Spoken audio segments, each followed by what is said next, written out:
What's up, guys? Today we're going to take a look at the Tarp tent MoTrail. The MoTrail is a non-freestanding 4-stake tent made by Tarp Tent. It comes in at about 32 ounces. It's a single wall shelter. It does need trekking poles to be set up. One in the back, one in the front. So it's a 2 trekking pole setup. Sets up in about 2 minutes. Weighs in at 32 ounces with stakes. And let's see how we set it up. What you'll need to set up this tent is 2 trekking poles, or you can buy the poles that Tarp Tent sells. One of my trekking poles is adjusted to 120 centimeters. I think it's 48 inches. And the other one, I'm not sure how long it is, but I just leave it down the lowest setting. You obviously need the tent body itself. I got an aftermarket stuff sack because I feel like the stuff sack that was included was a little long for my backpack. So I got the aftermarket stuff sack to make it a little wider, but it's also shorter. You can get the optional ground sheet. This is a Tyvek ground sheet that I got, and it just helps from getting the bottom bathtub floor messed up in case it's really rocky. You'll need at least 4 tent stakes. I use a 5th one to guy out the vestibule area, but only 4 are required. These are not the stakes that come with the tent. These are titanium shepherd hook stakes.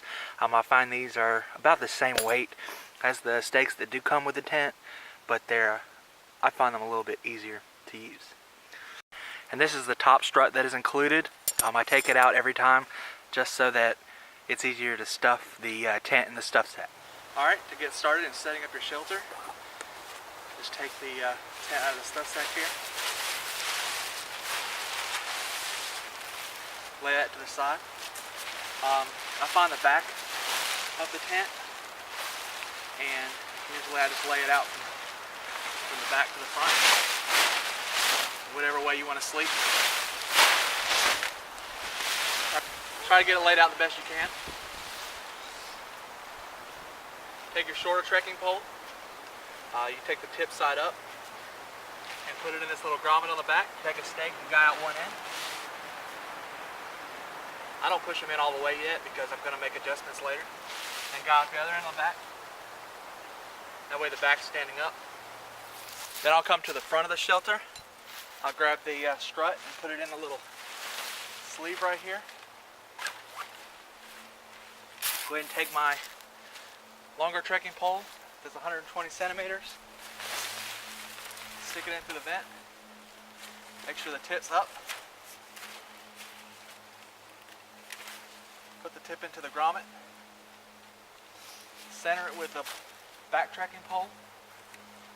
Hold that with one hand. Grab a stake. Pull one side out tight. Take your other stake.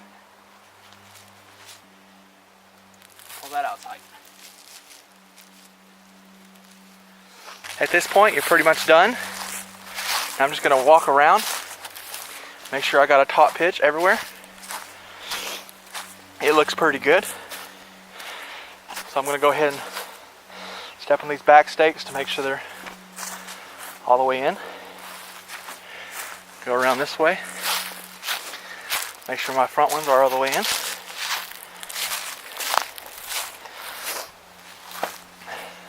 At this point, we'll open the shelter. We have little Velcro tabs here that you can secure them with.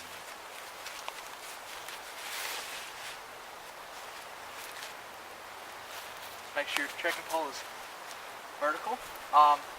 It does have a support strap on the inside. I want you to just take this down. Trekking pole around it. And stick it back in the grommet. That way you get a really secure top. Next we'll come on the inside. We'll pull these little tabs. Make sure that the bathroom floor is taut. It also lifts it up a bit. As you can see, we got nice high bathtub floors now. And that's pretty much it. It's set up. Some features I really like about this tent, it's got really high ceilings at the front, so you can sit here and cook or whatever you need to do. Even if it's raining, you can leave the doors open. There's quite a bit of separation here between the front of the tent and bug net.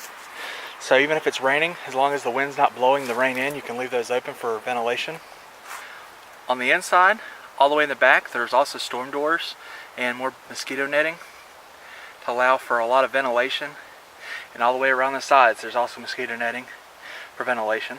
There is some clips on the back so that you can clip the bathtub floor to the storm doors in case it's a really big storm and you need more support back there. If you come around the tent, I've added some shock cord and some line just so I can kind of pull out the sides sometimes and get a little more breeze. You kind of can get hot in there on some warmer nights, and that allows a lot of breeze.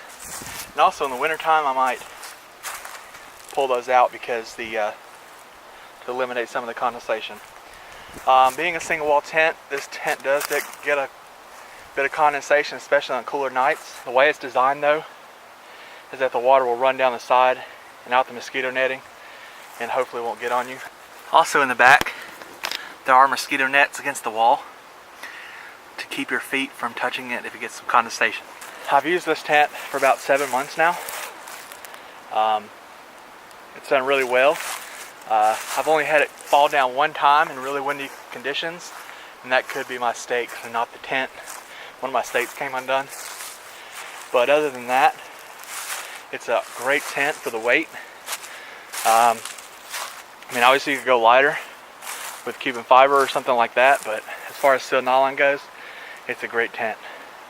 When I lay down in there, I'm 5 foot 10 inches.